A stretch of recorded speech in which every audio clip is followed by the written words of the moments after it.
खंड 2 प्रतिलेखन संख्या 22।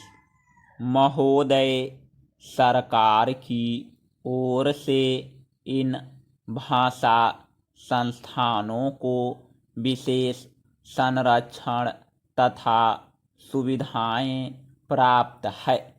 यह द्विभाषी केवल पर्यटन से जुड़े हुए हों ऐसा नहीं है। दूसरी भाषा सीखकर ये अनुवाद कार्य करते हैं। प्रकाशन संस्थानों में, जनसंचार माध्यमों में तथा विज्ञान निकायों में प्रतिष्ठित अनुवादक के रूप में जाने जाते हैं। ये सृजनात्मक ललित साहित्य का अनुवाद करते हैं। विदेशी समाचारों का अपनी भाषा में तथा बल्गारिया के समाचारों का विदेशी भाषाओं में अनुवाद करते हैं। ये अनुवादक अपनी अपनी भाषा के विशेषज्ञ माने जाते हैं। यदि आप कभी बल्गारिया जाए तो आप देखेंगे कि आप चाहे इनकी भाषा न जानते हों, किंतु आपकी भाषा जानने वाले आपको जरूर मिलेंगे। अभी कुछ महीने पहले की ही तो बात है जब भारत के राष्ट्रपति डॉक्टर शंकर दयाल शर्मा बल्गारिया गए।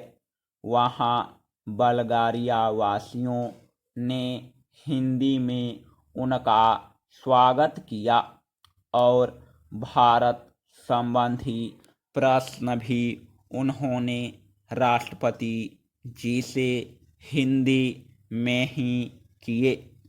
भारतीय प्रतिनिधिमंडल के लिए यह सुखद आश्चर्य था। वस्तुतः अनुवाद या भाषांतरण उनके लिए व्यावसायिक अनिवार्यता है। यूरोप के अन्य देशों में यही स्थिति है, जहाँ विश्व में प्रकाशित किसी भी भाषा का महत्वपूर्ण शोध निबंध या कोई विदेशी चर्चित साहित्यिक कृति उस देश की भाषा में तत्काल अनुदित हो जाती है।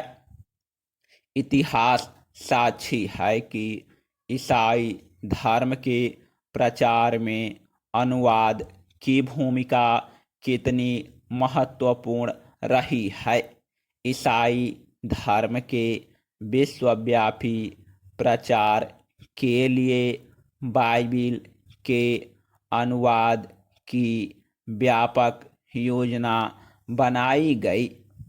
अनुवाद ने ही बाइबिल को भारत के गांव-गांव, यहाँ तक कि आदिवासी क्षेत्रों तक पहुंचा दिया।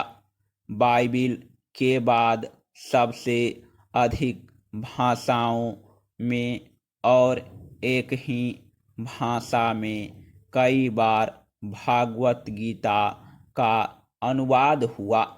भारतीय दर्शन और प्रतिभा को समझने की लालसा ने विदेशियों को प्रेरित किया कि वे गीता का अनुवाद अपनी भाषा में करें। आज विश्व की सभी प्रमुख भाषाओं में गीता का अनुवाद आपको मिलेगा। अवधी भाषा में लिखित रामचरितमानस भी देश और विदेश की अनेक भाषाओं में अनुदित होकर विश्व साहित्य का अनुपम ग्रंथ बन गया है। वस्तुतः अनुवाद ही वह माध्यम है जो देशीय रचना को भौगोलिक सीमा से मुक्त कर विश्व मंच पर प्रतिष्ठित करता है।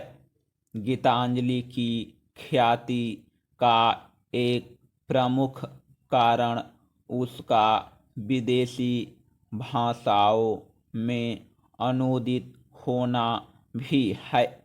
अनुवाद दो भाषाओं के मध्य सेतु का काम करता है और दो संस्कृतियों को निकट लाता है।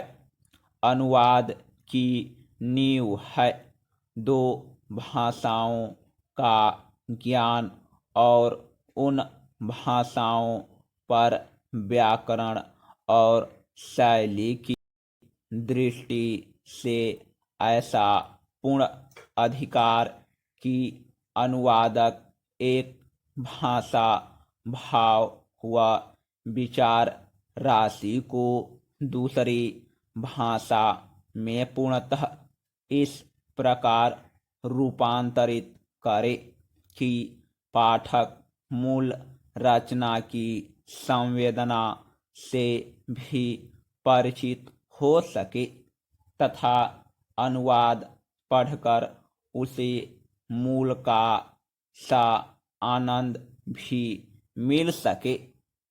यही लक्ष्य अनुवादक के लिए समस्या उत्पन्न करता है और इसी में उसके कौशल की पहचान भी होती है।